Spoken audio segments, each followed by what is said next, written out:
Speaking of nice try, so we just finished recording episode 8 for you, and it was, as usual, top tier conversation. And then we realized that Timothy had one of the settings was just a little bit off, right, Timothy? Cannot confirm or deny. And so we would like to just issue an apology or a disclaimer of sorts. Thank you for joining us, and we appreciate having you here, and we'd always want to give you the best quality. But for the next hour, our riveting conversation is going to be at a slightly lesser quality as what you're used to here on your favorite rugby fan podcast. Yeah, that's a trial. If you can listen to this, then you should be fine. Can you hear this? That's what it sounds like. Just pretend that we are, what did we decide? In the cargo hold of an aeroplane. We are on our way to Argentina. Yes, that's it. That's it. Live from Santiago.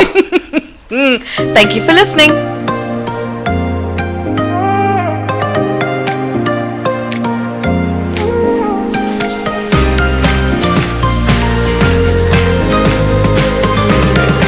Welcome back to Nice Try for the fans. Timothy, Joshua.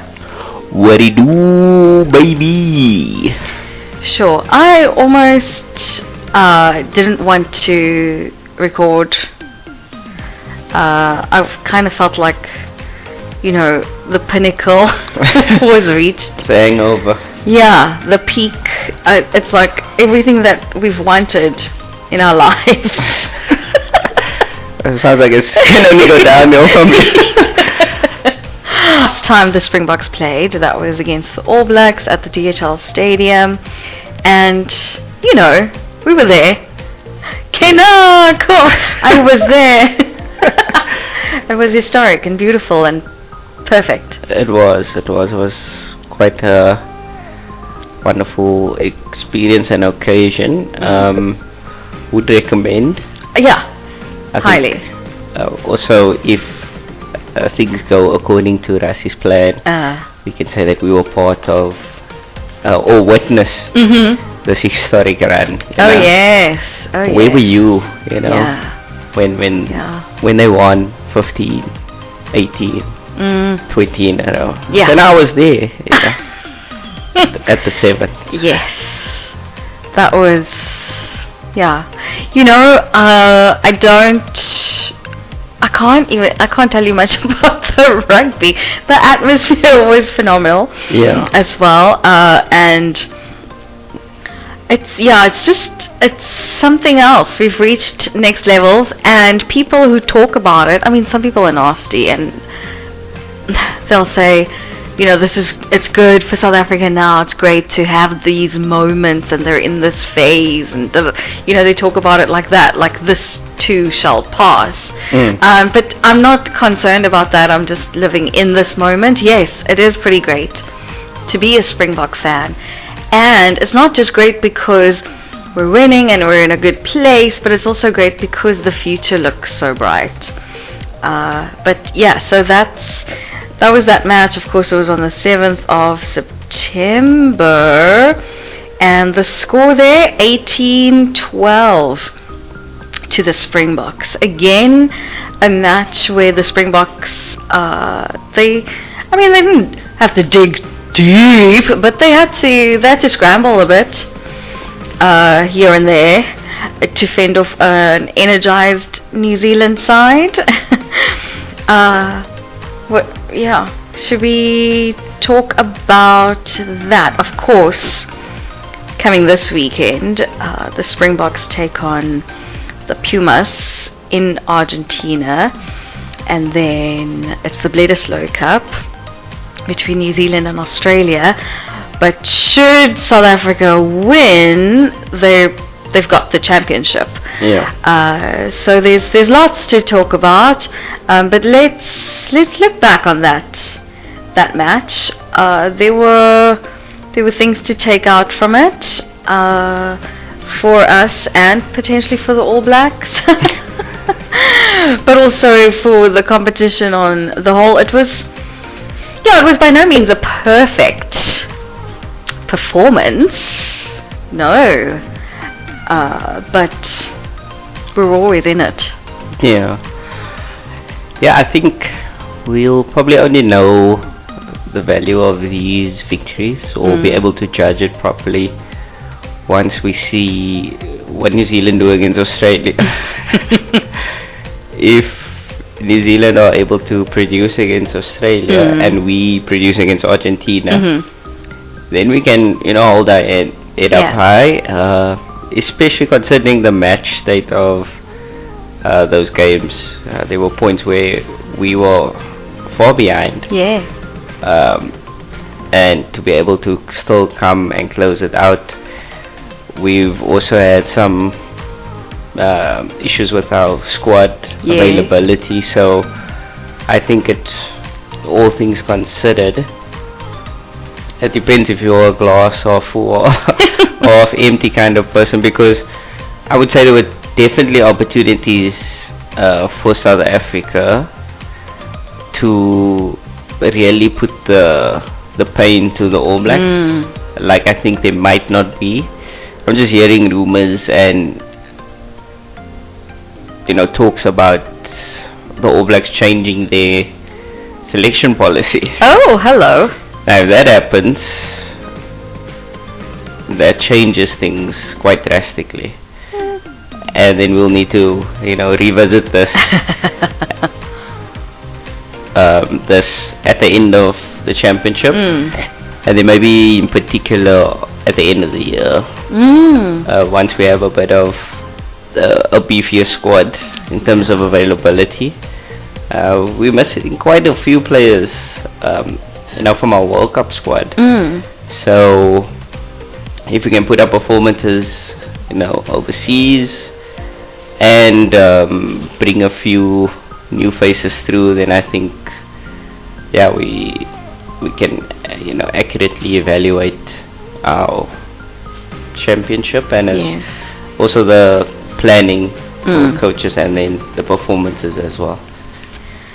So now you're talking about them changing their policy, and then the face might be different, but at this moment, remember a few episodes ago I was talking about how with New Zealand you have to play 90 minutes because they're always on.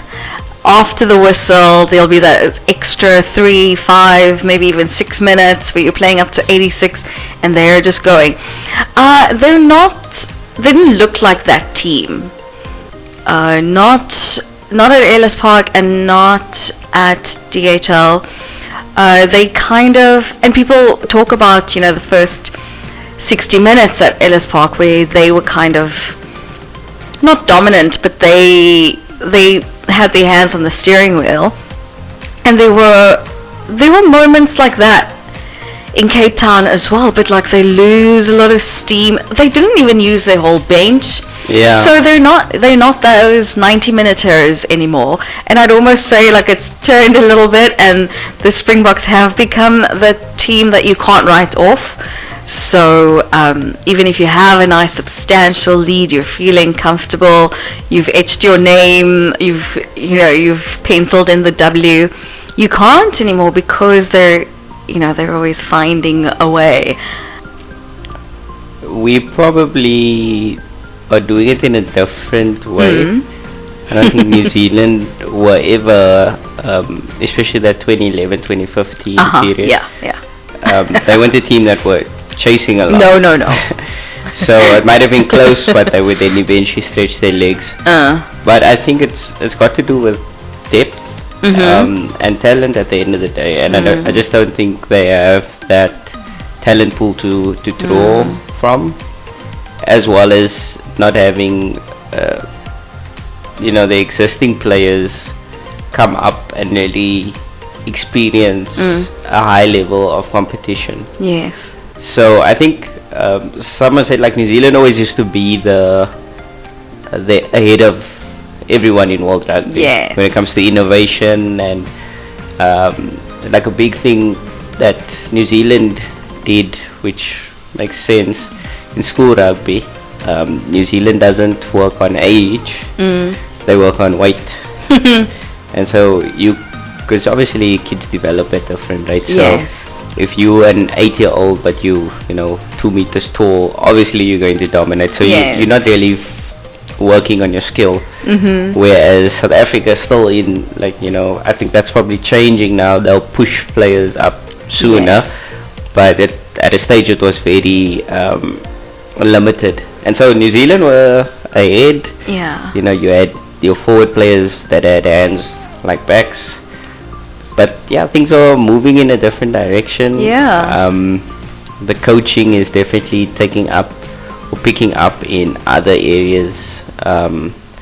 And it seems like, you know, South Africa and I would say probably Ireland, or I would say the innovators or leaders of the pack.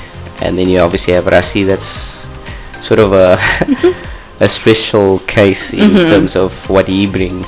Yeah. So I think once they sort out their domestic issues, I don't know if that's a quick solve, but I mean, there's some signs of life with the 2026 rumored tour. Yeah. That will definitely improve, which is a bit unfortunate that it's a year before World Cup for South Africa. But maybe, you know, that's good for us as well. Yeah, it's actually a good rehearsal. Yeah. For a World Cup.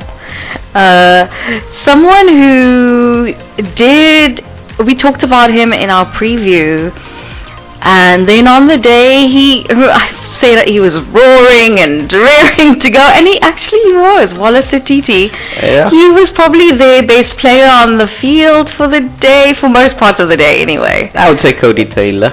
Okay, yes, but he was a dirty dog. So. Codie Taylor and Sititi were probably the two best players.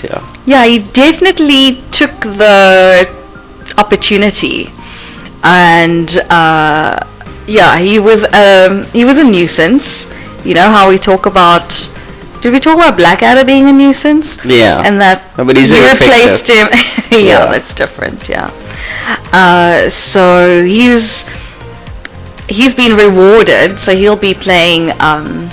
He's starting again for New Zealand when they take on their neighbours in the Bledisloe Cup this weekend, and then Bowden Barrett's starting again. I guess that didn't go quite how they imagined, but yeah, it's no major surprises in their lineup.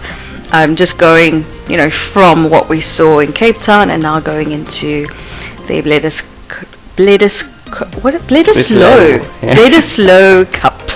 That's it. But yeah, it'll be, like you said, it'll be a good measure to see what they come up with against Australia and how they perform. Yeah, I'm actually just thinking back at the two games now. You know, fortunes are really razor thin. Thin. Nice. Pardon the pun, but if they took that penalty in Ellis Park, that changes that game. Oh yeah. Right? Yeah. And in this one, Damien McKenzie kicks those 3 points. It's like small things like that that really make or break. And I think it's tough.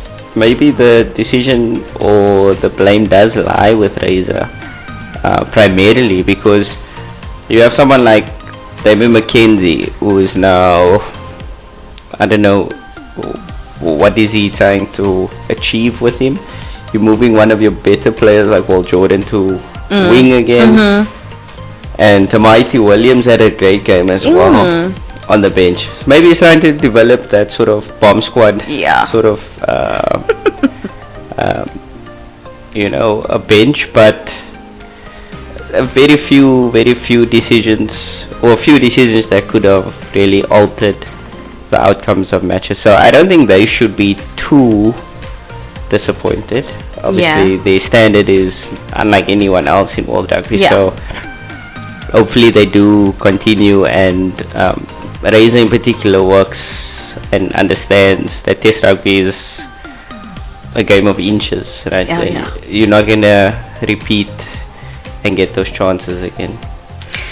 Well, something else that was really encouraging and impressive and delightful and brag-worthy was, of course, that they didn't score any tries against the Springboks at the Cape Town Stadium. So, and they came close.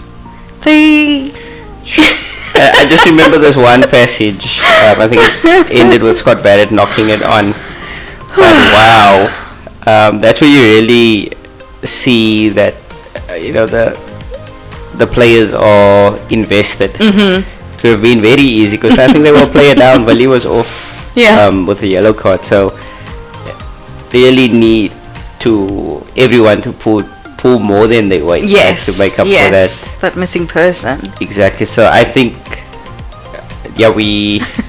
that's definitely a pat on our back, and there's a lot of talk about, are we defending the same? People are still missing sort of Shark Ninaba's defensive approach, and I must say, it's a bit tough to evaluate it now. I think you need time for the players to get used to the system. Understand it. And then you still have young players coming up, so that's obviously there's going to be a lot of individual errors that come through. You could even see that with Kanan, because this was his first match in the system, and defensively is probably where he was such a baby. He was caught out quite a few times, and I think we'll see the real, the full spectrum of it in a year or two, and especially if we have a consistent team executing it. Yes. Now just some numbers, because yes, our defense tops, but also in their 4 Rugby Championship matches, the All Blacks have not scored a single point in the final 20 minutes of a test match. Even that massive result against Argentina, that second match, the 42-10 victory, they sort of ran out of steam towards the end. And even before the Rugby Championship, when they played against England and even against Fiji, they were really under strength. They didn't earn a lot of points in the last 20 in the last quarter. So that's something that they will be looking at. Aaron Smith this week, he was on another podcast where he was talking about the All Blacks and their struggles, and at first I was like, oh, okay, nice, because he said, they're struggling and it's tricky, but there are lots of positives, and he's feeling positive. But then he also turned it around, where I kind of lost interest when he said, oh, but test rugby is different now and everyone can win on their day. So I don't know what that means.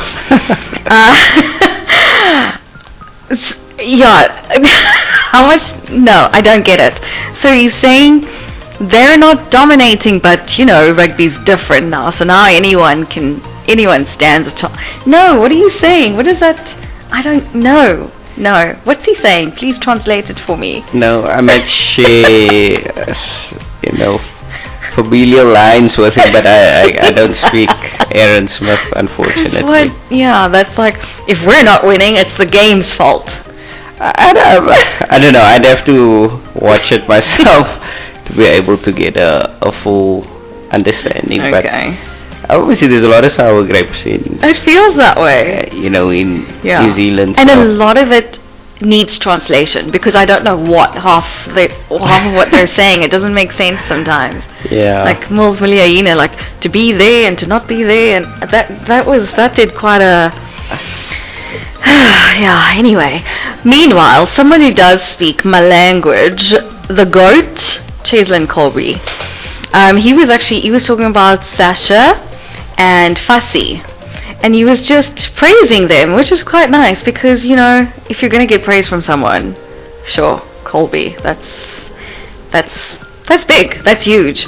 And the kind of praise as well. He was not just saying, they're coming in, they're bringing lots of energy, it's nice. He said, and this is a direct quote, he was also speaking on a podcast where he said, they have a lot of new tricks and I'm trying to grab as much and stay on par with them.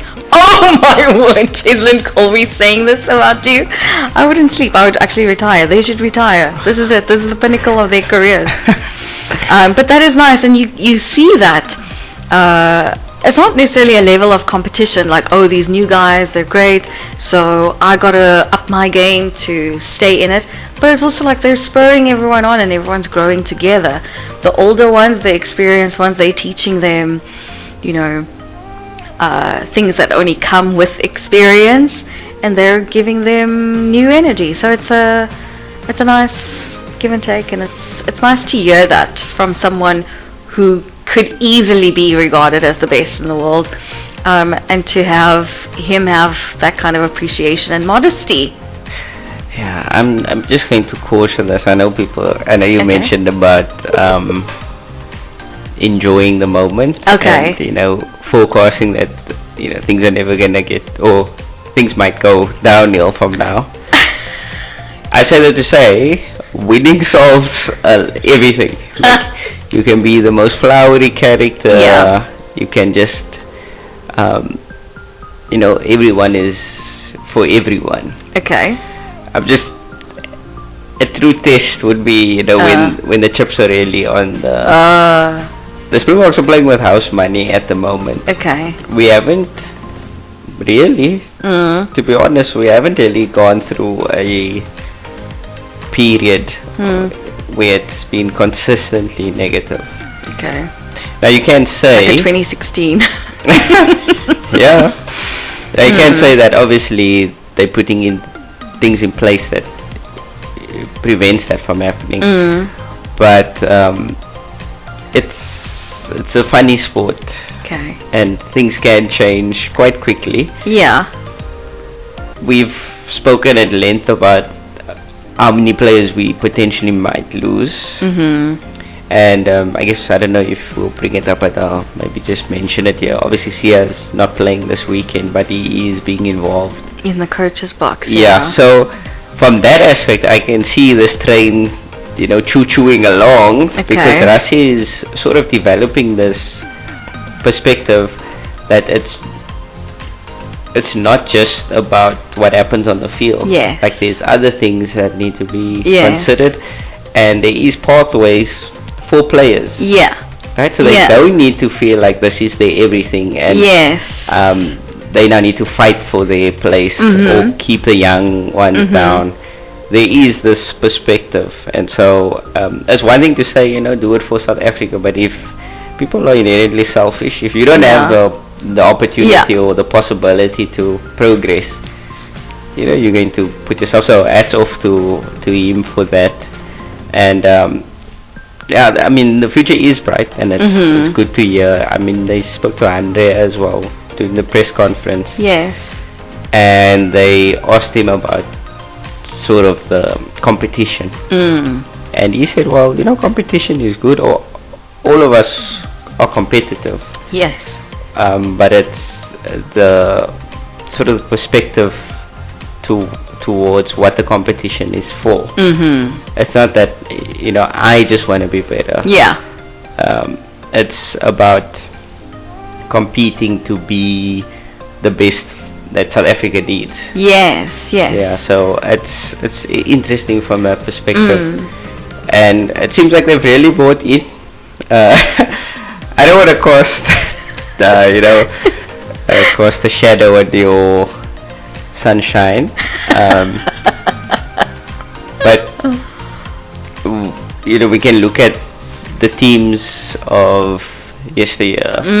Nobody thought that 2015 team would not win 2019. You know what I mean? Like, because they had this massive run, they had these legends that were handing over the baton, and for them it didn't work out. So 2027, hopefully, that's where we can see everything is really gone according to plan.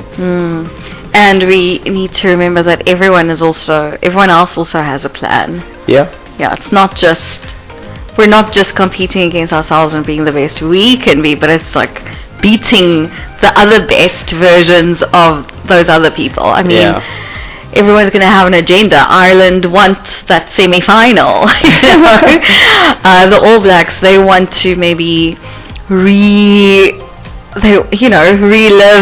their glorious days, and maybe by then Australia will have things worked out, or France.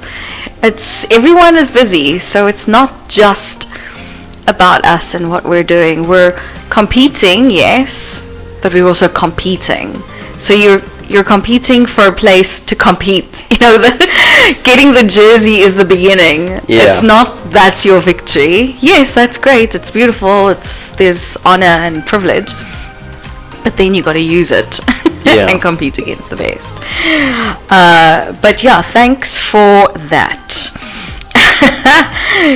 So, looking ahead, of course, the last round, South Africa beat New Zealand 18 points to 12, and Argentina put 40 points on Australia in their second match. They lost the first one by 1 point. So Argentina, it's so difficult to prepare for a team like this because you don't know who's going to show up. And I don't mean players, I mean ability, skill, attitude. I mean because what was the difference between the team who lost with 1 point and then the team who won with 40? There's no difference on paper. It's insane. How do we prepare for that? I mean, they've sort of been notorious for this. Like these, what's they call, Jekyll and Hyde sort of matches. And I think it's got to do with how they play. Because they play a very risky game, and it's important for them to keep the game close enough that if one of their 2 or 3 risky endeavors pays off, they can then really run away with it. Because I'm just thinking of the All Black game. So the All Blacks are leading. Which one? The one where they surprised them, or the one where they won? You see again. But I mean, the All Blacks provided pretty much a template of how you beat Argentina. You play very structured. You don't make it loose, and you don't give them the opportunity. Or you give them the opportunity when you are set. Okay. So it's like transition play is a big thing. Right? The All Blacks turned them so many times. But the game that they lost, the All Blacks were trying to play from unstructured phases. And you can't play like that against them. They own that style. That's their bread and butter. So it will be interesting to see how South Africa goes. I mean, the last game we played there, we were losing, if I recall correctly, 10-3 at halftime. Came back to win at 23-13. So we won 23 in the second half. And all of it was just because we cleaned it up. I actually recall that game now vividly. We didn't take our opportunities when they were there for us. They capitalized on one silly error. And then second half, I remember us scoring 2 more tries and Mahani kicking all his penalties and his conversions. And that's how you beat them. When you have the opportunity, take it. And make sure that you can say that for any team, but particularly for Argentina, like there's some teams that you can get away with not really finishing in the red zone. So for them, once they also start to get that that distance, and you have to chase the game, it's a bit exhausting then. And it's not as easy to chase a game with a structured game plan, and so you have to then take more risks, and then that feeds into them being able to capitalize. It's funny because they used to be a way more conservative team, so it's interesting. Maybe they ahead of the curve with Tony. Hello. Because Cantaponi. He actually has the blueprints. So because I know they obviously are pushing that there's no less scrums, less tight phases. So that's where they won, when they only had that one scrum, or the first scrum was it was like the last 20 minutes. Exactly. So if we can knock a few balls call a few marks. And I think we'll probably see a lot of aerial sort of battles. Is that why Andre is starting? Which I noticed, like Mapimpi is also very good in the air, and fussy, so I think that will play into. Okay, well that's nice. It looks like we know what we're doing. Look, I'm not. The squad itself is obviously a bit, I would say, underpowered at lock. This is by Rassi's own admission. When he spoke about players, he said Ruben was like the 4th or 5th on the pecking order. But he's performed well. And he's got a massive engine. Although he's still struggling with the physical side of things. And someone was saying that Ruben doesn't really get to make the advantage line with his carries. Because he's quite slender compared to our lanky. To our other locks. But I'm seeing him do things to sort of counter, moving more in space, which makes sense for him. And I know the Argentinian pack are not what they were, but their locks are good. Our favorite Thomas Lavanini, he's if anything, he's a brute. So that's probably a vulnerable area for us. That's probably the only, if you look at it team to team, that's probably the area where they are at an advantage, I would say. Until Eben comes on. Then well, even then it's like Eben and who, because it's combos. They do have I think his name is Guido Petty. He's also quite a good lock, so I think that's where their strength is going to be. But funny enough, it's going to force us to go into a tight phase, which is our line out. So entrapment. So I think it might be, and then we have a risk with obviously Jan Hendrik Vessel at hooker. So it'll be interesting to see inexperienced locks with the inexperienced hooker. I think Rassi's just maybe turning up the heat to see are these diamonds or is it just coal.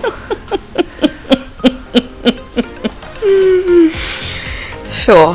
But I thought because he had Marco van Staden there, I thought maybe he was thinking about not having a hooker replacement on the bench, but obviously no.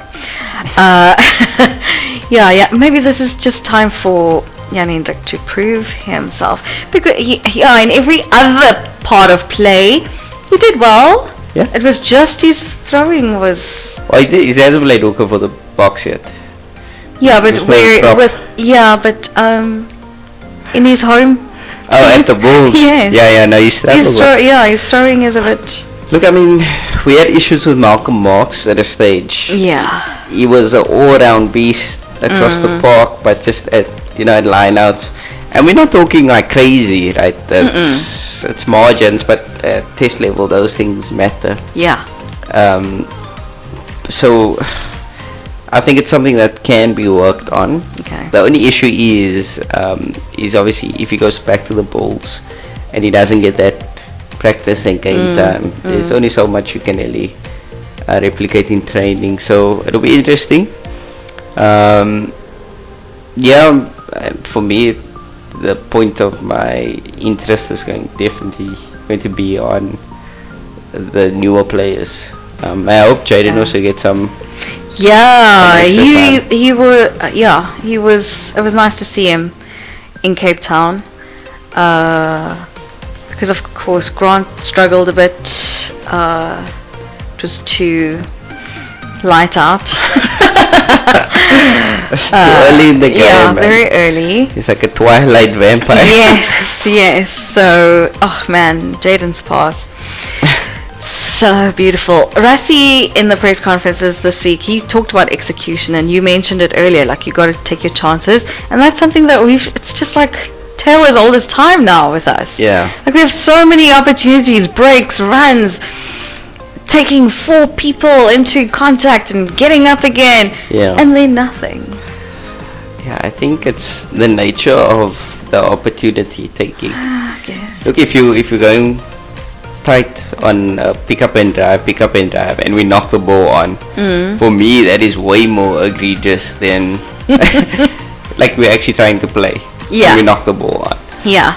So I think we're having a different way of playing now, especially attacking wise, and that will come with time.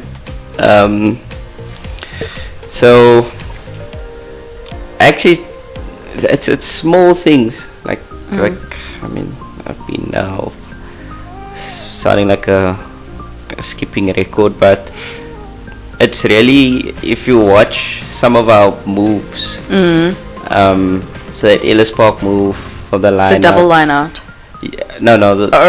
So they take the line out on the 15, pass it to yes. I know the double line out was Australia. Yeah. Sorry.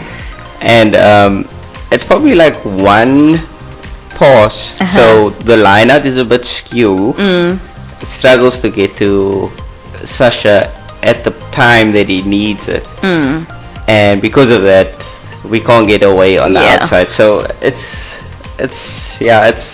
just one of those things, and the more we do this, the better, hopefully, it will improve, and the better our strike rate will be in the end zone.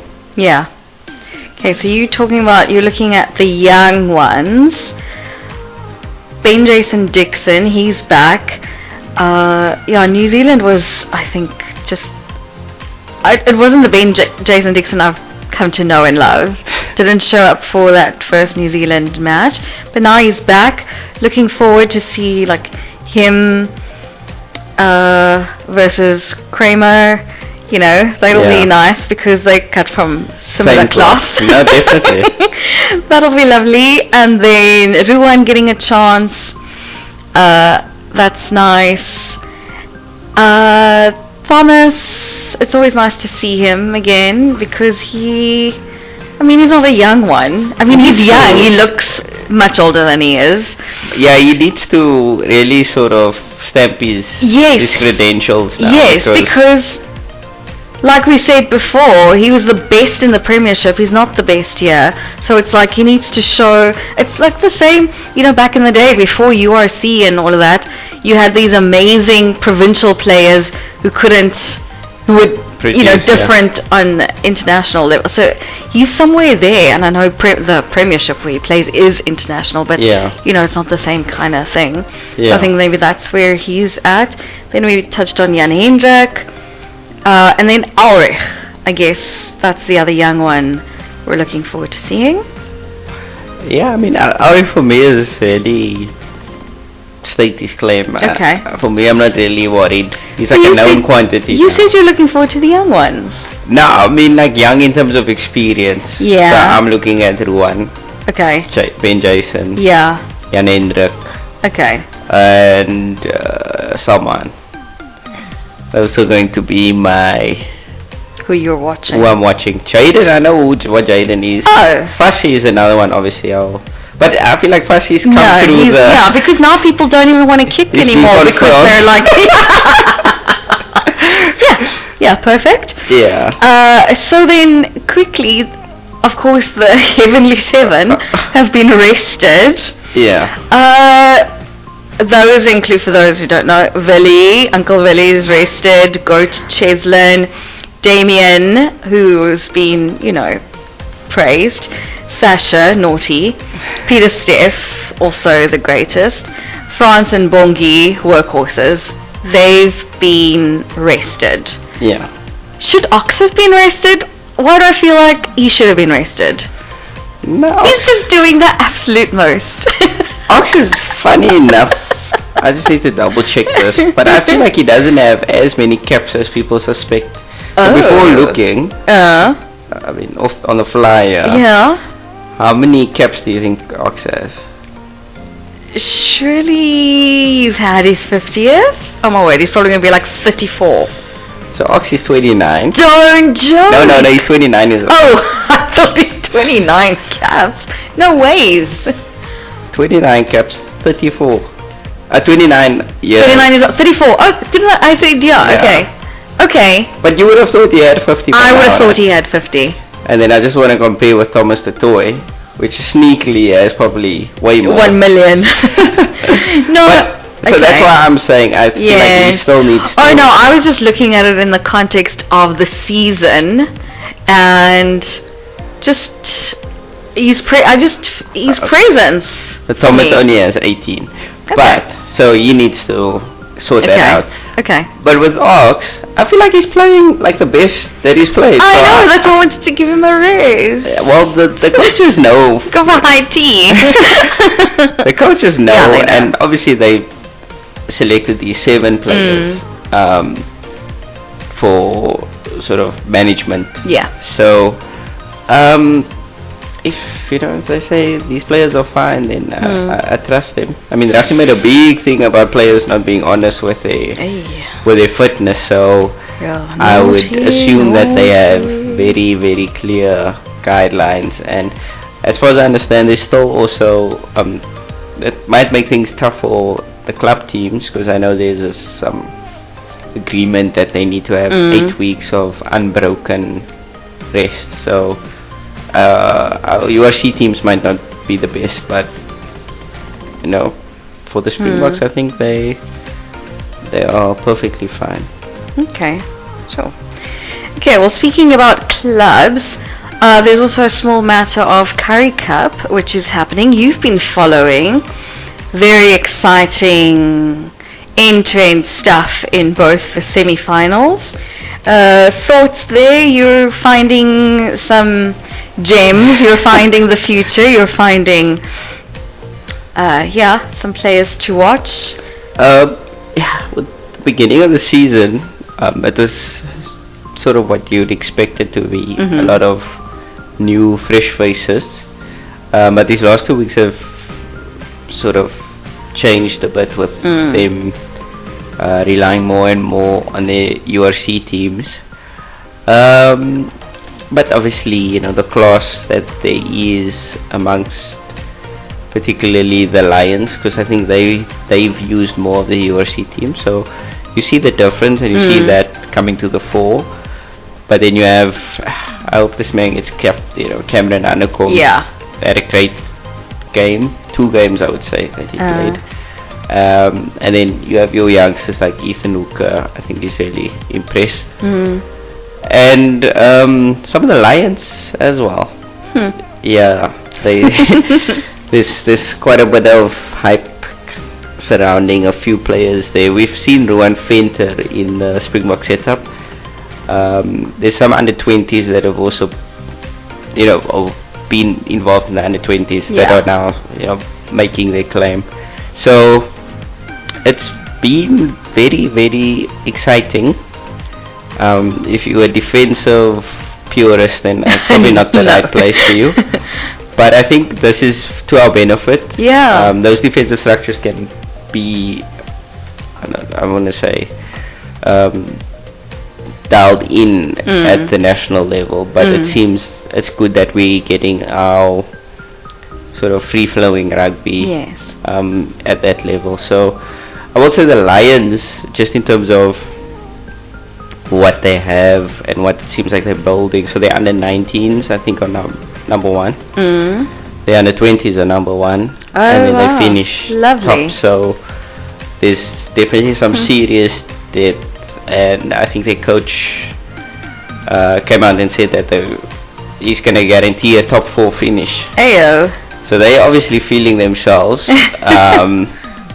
and so we'll see how it goes. Obviously, there's going to be some juggling that needs to be done with the Currie Cup now, encroaching a bit on the URC. But yeah, I think there was some poor planning, at least from SA Rugby. It's not as if they couldn't have foreseen of, like, you know, seen this happen, and instead what I would have, and I heard someone, this is actually the idea, instead of having a semi-final, just have a final. Oh, so top 2 and top that's 2 it. go in, that's it. Yeah. And then the URC can still start at the same time. Okay.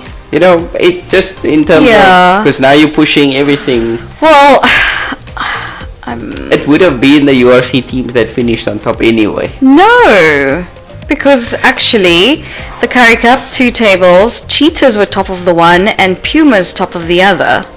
When was this? This is the table of the Currie Cup. No, that must be an old table. The Lions finished top, Bulls finished second. Oh, no, well, anyway, when I say Currie Cup table and matches, that's what comes up. Okay, well. So that would have not been ideal. Yeah, that doesn't make any sense, because how did the Sharks get into a semi if they were third? Well, the third and fourth team.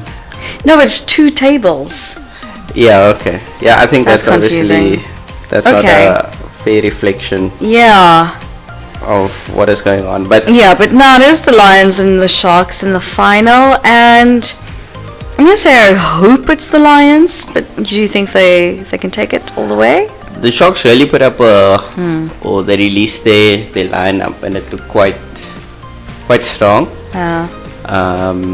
So it's going to be close. But you give the Lions the benefit of the doubt to get that win. They've been the most consistent team, although the Sharks have come back nicely. JP Peterson's coaching there as well. Heyo. Nice to see him there. Yeah, but now we wouldn't really have any issue with either team. Okay, good. I would have liked to see the Cheetahs make it, but yeah, this is their moment, the Currie Cup. Something else that's happening is the WXV, so that's the women's 15, and it's happening in Cape Town. It started this week, and at time of recording, the Bok women beat Spain 36-19. Yeah, well done to them. Lots of action, like every day it's triple bills, you know, it's back to back. They're also playing at Athlone Stadium, and so it's great to see that the women's game is getting lots of backing and support, and tickets are like 25 Rand, so sure, if you wanna go on down, you can find a WXV rugby. So just think W women, XV is 15 rugby, and you can find it. The Ladybucks who beat the Barbars at DHL Stadium before the Springboks played the All Blacks, which was quite nice because the Barbarians, there's lots of stars there. I mean, older and don't play anymore, but still. Yeah. So that's the other thing that's going on. So Currie Cup final this weekend, Saturday, in the afternoon I mean. Lions and the Sharks. And then the other matches, the first thing is early in the morning, South African time. Australia will host the All Blacks in round 1 of the Bledisloe Cup, and then at 11 in the evening on Saturday, Los Pumas in Santiago del Estero will host the Springboks. If the Springboks win, then that's the Rugby Championship. Signed, sealed, delivered. If Argentina win with the bonus point and South Africa get nothing, then we're bringing it to Mbombela for a reckoning. That's it. And now it's time. I feel like you did your who to look for when you talked about the Currie Cup. Mm-hmm. So today we can just focus on the ones that got away. Okay. Hey? Okay. Okay. No, I just mean because it's nice to hear who we're looking at and who we should be watching and so on. Yeah. The bubbling unders and so forth. So we've done that and that was great. Thank you for sharing that. Now we're going to share the ones that got away. These are the players who were on the brink of glory but for whatever reason did not quite get there. Would you like to share your pick of the week? Oh boy. Oh wow. I don't want to be funny again. Oh my goodness. But yeah, let me not. Sure. I just need to preface this by saying that you had to see it to believe it. Okay. You're talking about players that did well provincially. Yeah. This player was a superstar. Is he a Bulls player? No. Oh, okay. One of Russia's. Oh, shame! Oh no. Okay. Oh wow. He knows what light means which. One of those of Russia's. Yeah. Oh, shame. A few, but let's go. I'm actually not sure what the current status of this player is. Okay. From Oudtshoorn. Ach, my. Named Lucas. Oh. I didn't know he was from Oudtshoorn. Yeah, well. Okay. Okay.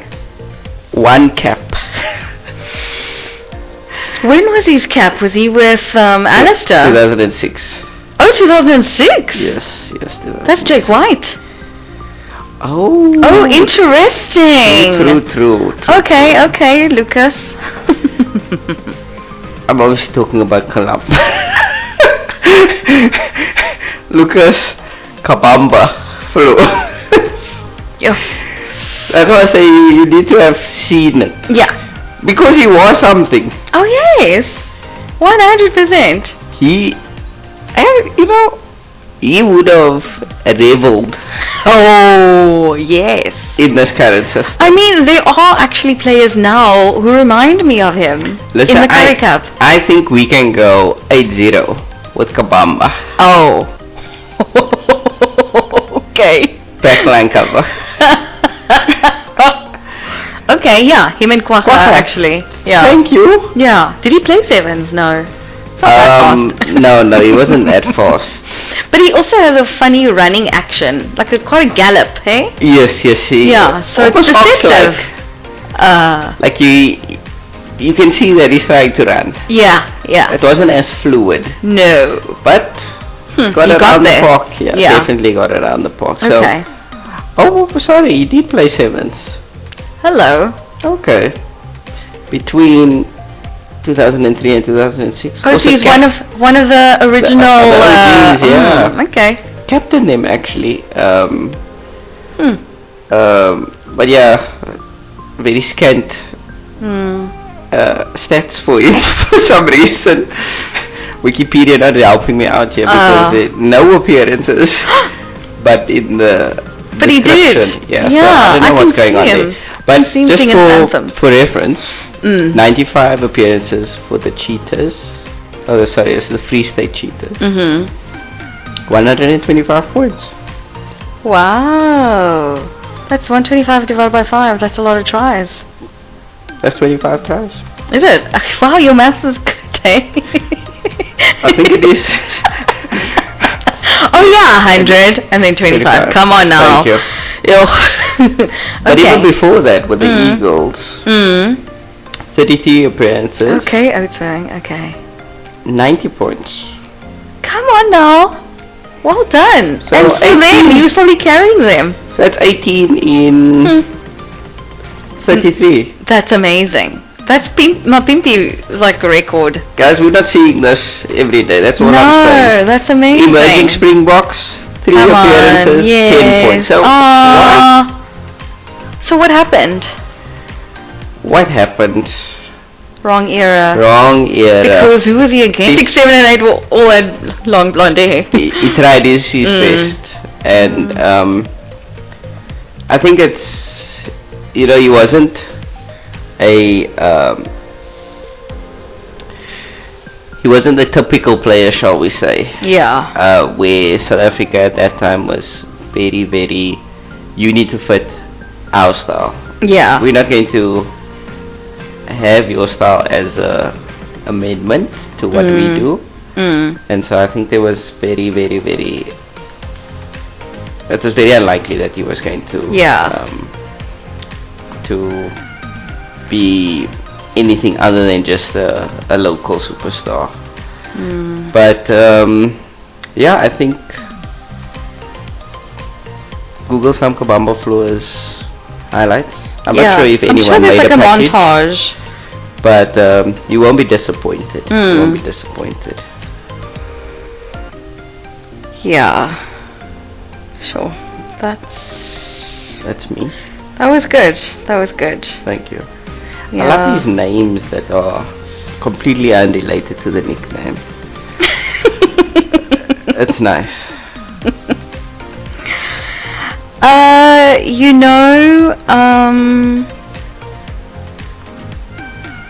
I had a couple of players that I was thinking about.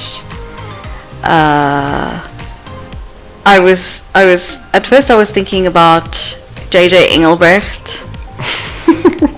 But then it was like, that's a bit far, there wasn't enough there, and I was thinking about Yakutauta, and I might still come back to him because I do believe there was something there. Had he not broken his leg in such dramatic fashion, he might have given something.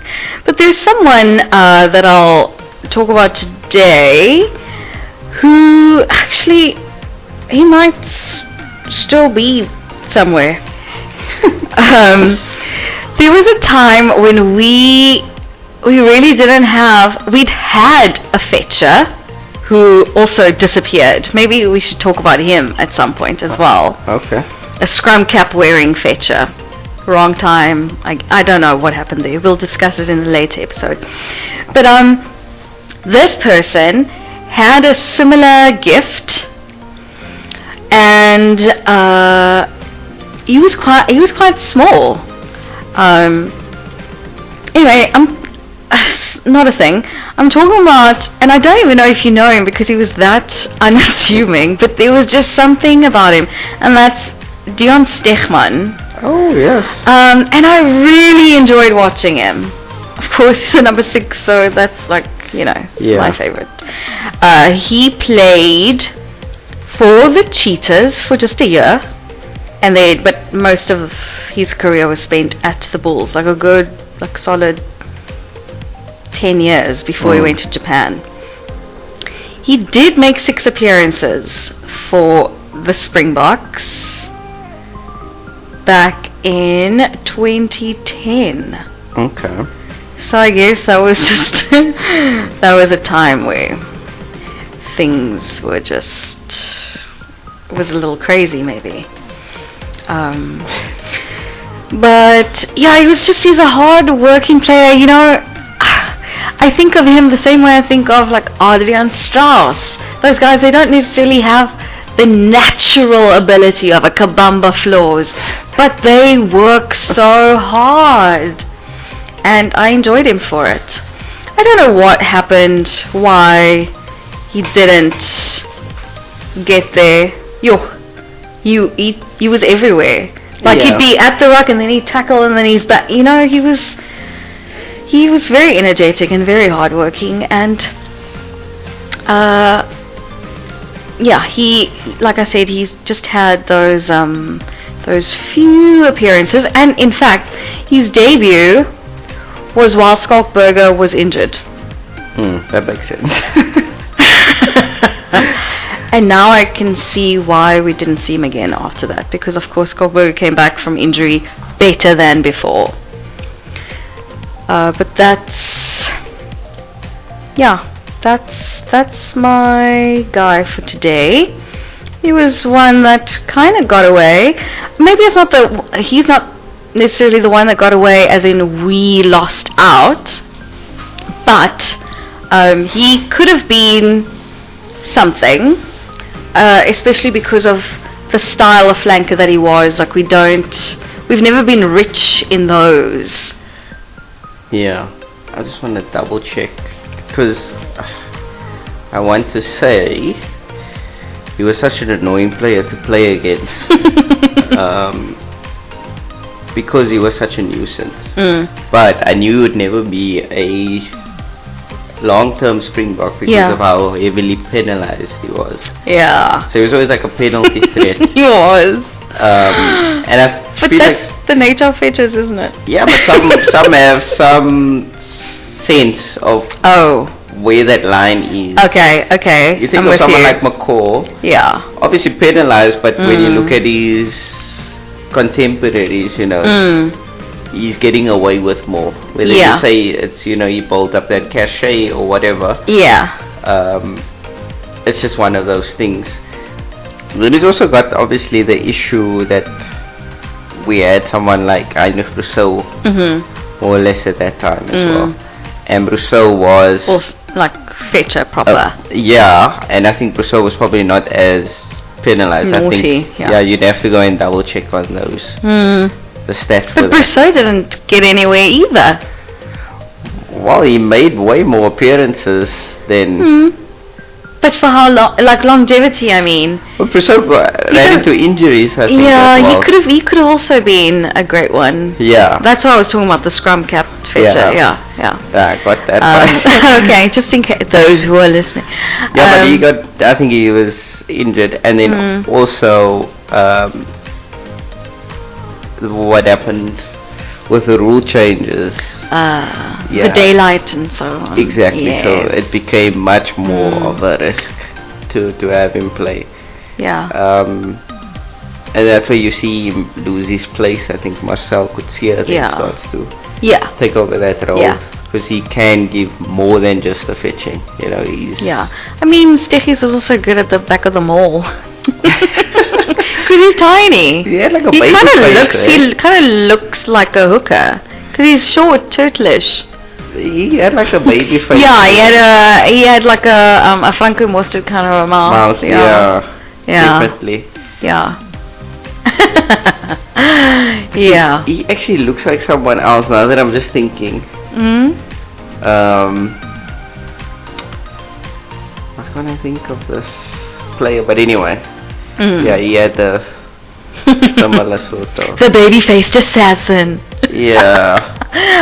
But shame, I mean, wrong place. Yeah. Wrong time. Yeah. And now we don't even really need our flanks to fetch, because we've got Malcolm Marx doing it and David Lendi doing it. So, yeah, I think after Bismarck they changed the formula to turnovers. Yeah, I think that's also something that Squidge did an analysis on the defense style of South Africa. Yeah. Where we aren't competing as much for turnovers, but when we do, we almost want to guarantee that we are going to win the turnover or cause a penalty. So keep it clean, yeah. So we don't commit numbers to that up. But when we do, we want to either win it. So it's also in line with what we want to do on our attacking ball. So when we go for it, we want to use that ball. We almost don't want the penalty now because we could take it, but we want 7. Yeah, we want 7. So yeah, it's interesting to see the development, and obviously with the rule changes, you will have certain players that will inevitably miss out or come to become more prominent because of what they can deliver. Yeah, so that's the ones who got away and changed the game. 2 flanks, yay, same time almost. Yeah, we of course invite your input as usual. It would be great. Comment wherever you're listening. It would be lovely to hear from you. And we'll do, maybe in the next episode, we'll look back on all the polls that we've had and look at some of those results as well. But yes, lots to look forward to. Currie Cup final in the afternoon. Early morning, it's Bledisloe Cup, New Zealand and Australia. And late at night, could the Springboks bring the cup home? I hope so, because I want like a no pressure null break game so that my boy can get his cap. Yeah, that would be nice. Please, I need this. I think he's, I was watching him play. I just thought, my goodness, he's gonna fit in like a glove firstly, and he's gonna change the game. Hello. Yeah, we're talking GOAT status here. Oh wow. Like good. I think just in terms of what he can do, this is like a generational talent. So okay, yeah, I'm putting all my I'm buying all the stock. Good. So I want to see this. I want to see it. Good. Pity then they're not in the final. Would have been nice to see him again, but also good that he can rest. Yeah, I want him for the box. I'm just saying, like, it's now to see him some more. I think that's oof. Okay. I'm really excited to. Okay, so you've got lots of homework. You've got to go watch Kabamba Floor's montages. You've got to go look back on Cameron Heinekom's year. Yeah. And because, his URC was incredible. And then, so that's what you can do. Wake up super early, watch Bledisloe Cup. Then watch the Kabamba Floors and Cameron Heinekom stuff. And then middle of the day, watch Currie Cup final. And then, you've got a lot of stuff. I just did a quick squiz. There's a YouTube video. Rassie and Kabamba interview. Ooh, that's gonna be golden. 12 years ago, guys. I'm gonna watch that right now. Young sprightly Rassie there as well. So enjoy it. Love it. Thanks for the plug. Thank you so much. As usual. Thank you. Until next time, this is Nice Try for the Fans.